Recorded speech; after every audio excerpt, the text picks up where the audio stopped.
Alright, so here's the thing. We have a parabolic motion shot at a 50-degree angle which has to land at this basket, which is at 2.8 meters from the ground. Nonetheless, the shot is made from 1 meter above the ground. So our real reference point here, for a matter of convenience, will be from this point on, in which case we will just subtract this meter to these 2.8 to get a 1.8 meter height, final height at which the basket is. Alright? So the next part is pretty simple. We gotta just substitute, by the way, just one more data. We got a 5-meter distance between our subject and our basket. This is something that the problem gives us from the beginning. So now we simply have to substitute in our equations and do the algebra in order to get the speed. So first things first, we got a 5-meter distance. So in our x equation we got final x 5, initial x 0, because we are taking this to reference point, plus the initial speed, which is the one that we want, times the cosine of the angle. It's the cosine because we are taking the x part, which is adjacent to the angle. Alright? So it's simple trigonometry. Times the time. We have no acceleration in x, so we lose the last term of our cinematic equation. Alright? So we got this thing here, and from this thing, well, first, before we do anything else, it would be convenient to just substitute our y equation. Alright? So we got our final y, which equals 1.8, as I mentioned earlier, and our initial y, which is 0 now, because we're taking this reference point. Then we got our speed in y, which uses the sine of the angle, because it's the opposite side of the triangle.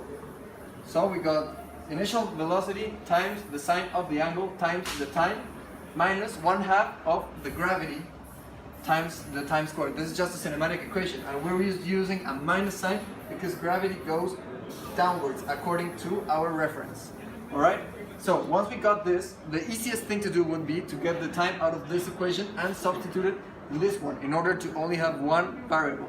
So by doing the simple algebra, we get the time equals 5 divided by initial speed times the cosine of the angle. So if we plug this into here in every single part that it says time, we get the following. We get 1.8 equals this here. Alright? So next we have to do some algebra in order to get everything right. So we got a sine here and a cosine, alright?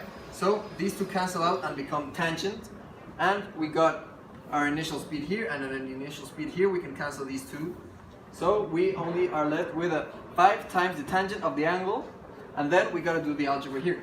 9.8 times 25, which equals 122.5, and in the bottom part we basically only have initial velocity squared times cosine squared of the 50. So by doing this algebra, we also simplify the 2 down here. This you can check on a calculator, but the easiest thing for me to do now is to just write what you would get by simplifying these numbers.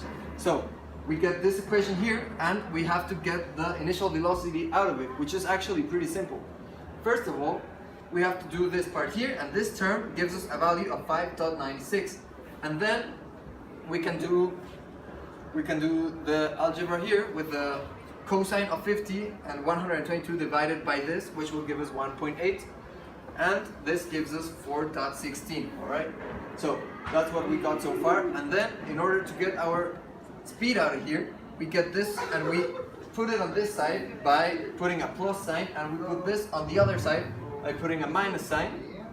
You know, we get this subtraction, and then all we have to do is pass this multiplying to this side, and this term we just do the subtraction as I mentioned earlier and divide it by this value. Alright?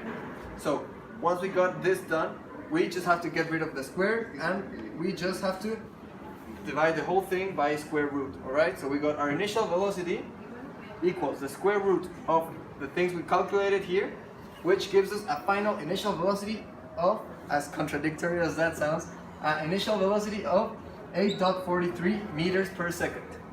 That's it.